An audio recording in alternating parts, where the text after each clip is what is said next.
আমি তোমাকে কিছু বলতে চাই। বলো বলো। আমি তোমাকে একটা সত্যি কথা বলতে চাই। আসলে ঢাকাতে আমার একজন বয়ফ্রেন্ড আছে। ঢাকাতে আমার একজন বয়ফ্রেন্ড আছে। বয়ফ্রেন্ড। আমি এখানে আসার পর থেকে আমার ঝামেলা হয়। আমি ভেবেছিলাম আমাদের সম্পর্কটা ঠিক হবে না। আমি তো বুঝতে পারছিলাম না। কি বলতেছ? চোখ করতেছ নাকি আমার সাথে? আমি তোমার সাথে টাইম পাস করেছি।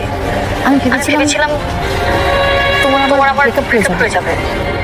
কিন্তু আমি এটা বুঝিনি যে আমার পুরো ফ্যামিলি তোমার কথা জেনে যাবে আর তারা সবকিছু মেনে নেবে। এখন আমার বয়ফ্রেন্ড আবার আমার জীবনে এসেছে। আমার কথা শুনছো। মানুষ পাইলামি করে বিষয় নিয়ে। ওগুলো মানা যায়, কিন্তু তোমার